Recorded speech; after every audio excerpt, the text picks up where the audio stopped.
kaibigan, pasok na po ang ating fourth and final quarter. At ito nga po, 85-77 na ating score dito. An 8-point lead para po sa Barangay Ginebra Jenkins. At ito huling mga minuto nga ng third quarter po natin. At then sabay sila Paul Artadi, sila JJ Halserman at Mark Kagiwa. At talaga naman po nag-conspire itong mga mamang ito.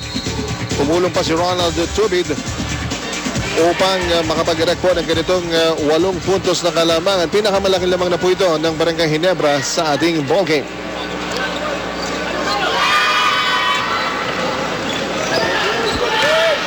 Alright. Again, ito pong Barangay Ginebra Jenkins. Ano po sila dito ay automatic quarterfinals berth ng ang kanilang matatamo mga kaibigan. At para naman dito sa Wildcard Dragons, they're out of contention. Eliminated na nga po, early elimination para dito sa Wildcard Dragons. At maganda simula dito ng Barangay Ginebra. 10 na kaagad ang naging lamang nila dito at the start of the fourth quarter. Maliliit itong Barangay Ginebra dito pero ang kukulit, ano? Paul Artadi really manifesting yung sinasabi mo, yung kakulitan. He's really picked up the defense para dito sa Barangay Ginebra, and you can see yung in-instill niya na intensity para sa Gen Kings.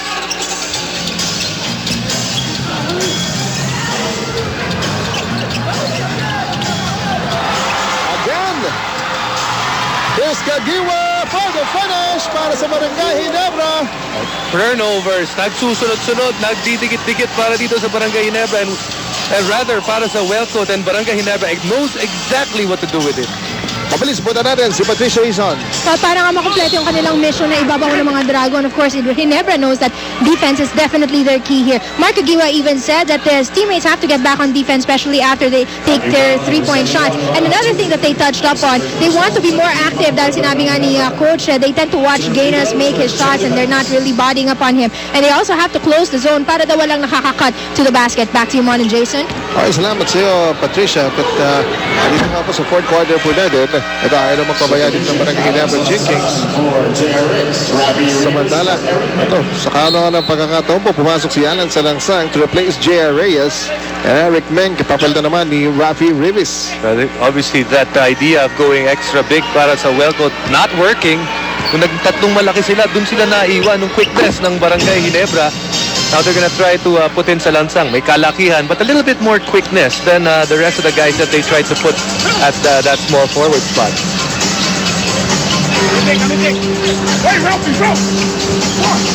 So nga po 11 ang lamang ng Barangay Ginebra. The skip pass, the touch pass, and Mark Kagiwa bumorma sa labas. Tumaksak Chris Alexander. Ando nila para sa Barangay Ginebra. Agi-believe ka dito sa anticipation ng Chris Alexander, ano? Well, it's much easier to anticipate when you're much taller than everyone else. Pero aside from the anticipation, obviously it's there. Rebounding is all about heart. Kung gusto mo kunin yung bola at may will ka para kunin yung bola na yan, more often than not, ikaw talaga ang makakuha ng bola yan. That's what Chris Alexander has shown. He has the will to want that basketball. And here, mga kaibigan, makukuha pa rin ng Barangay Ginebra Jenkins. Dinadaan sa bilis ng Barangay Ginebra. And Kagiwa firing, yes! Another turnover. Mark Kagiwa. Sayang yun, dahil para kay Mark Kagiwa, hindi naman nila kailangan yun. And here's Paul Artadi. Artadi burning rubber. Ronald Tiller with a stretch! Hindi mo mapasok yan. Sabi ng mga taga-Barangay Ginebra, sayang, kulang yung hipa nila. Pumasok yung bola. Pero, eto pong showtime na para dito sa Barangay Ginebra. For the first 3 quarters, itong Barangay Ginebra and Wellcoat were slugging it out at palitan ng kalamangan. We had a lot of deadlocks, and all of a sudden, itong Barangay Ginebra turns up the energy at ito, lumobo yung kalamangan ng 14 and momentum definitely on their side. Kaya nga po mga kaibigan, kumbaga sa boxing, unang 3 rounds talagang di kita pa yung score, ano? Ngayon naman po, ito tumahataw na itong Barangay Ginebra Jingames. At nasa free throw line, ito po si Ronald Tubid.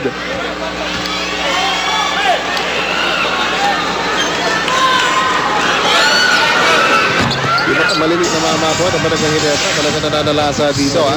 Ito, balikan po natin ang ating Buhay Coke Shot. Yes! Dalawa sa Buhay Coke Shot, brought to you by Coca-Cola. Lahat ng shots mga ganda at walang katulad. Kaya Buhay Coke, buksan mo.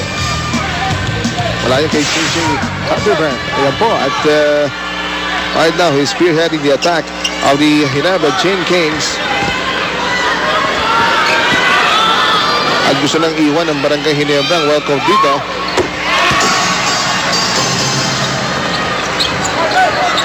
Ay, ito si Ronald Tubid, mga kaibigan, ha. Kumagawa ng todo para sa Barangay Ginebra, J.R. Reyes. They will trip to the line. Ito pong si J.R. Reyes. Wellcoat's gonna need this free throws wala kay J.R. Reyes because Barangay Ginebra has gone on a big roll this fourth quarter. Only 1 point so far para sa Wellcoat. Barangay Ginebra putting together 9 altogether.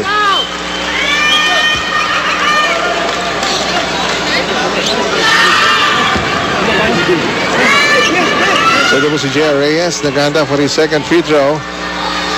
And at this point, alam ko sinabi tuloy ni David Diaz kay Manny Pacquiao, he's simply too fast. At Huwag na natin sabihin yung pagkatapos na sinabi niya.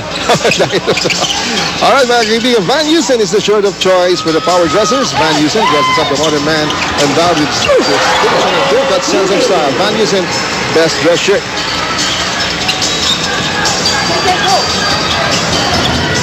Cuatro na si Ronald Tubid. At kanina po si Ronald Tubid kasi habang kanina po lumalabag ng Welcome Dragons ang early going po ng ating ball game, it's been Ronald Tubid ang nagsasalba dito sa Barangay Ginebra Jin Kings. At ngayon nga may 24 puntos na ito si Ronald Tubid alang sa langsang short stint on the floor. Suddenly ito po ng Barangay Ginebra Jin Kings has erected an 18-point lead. A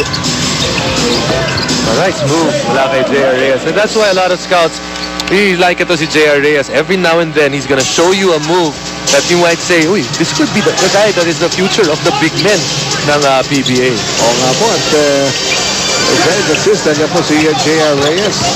His double team out si Chris Alexander.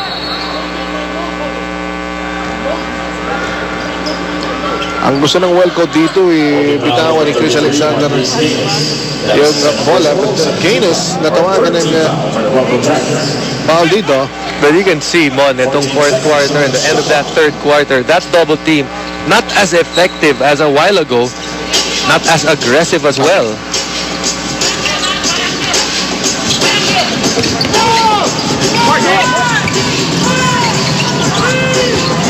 J.J. Helterbrand firing.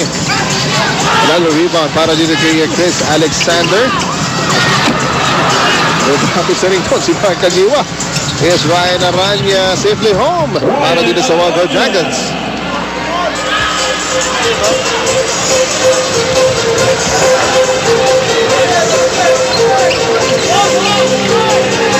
Alam mo, Welcome Dragons managing to string a few baskets here.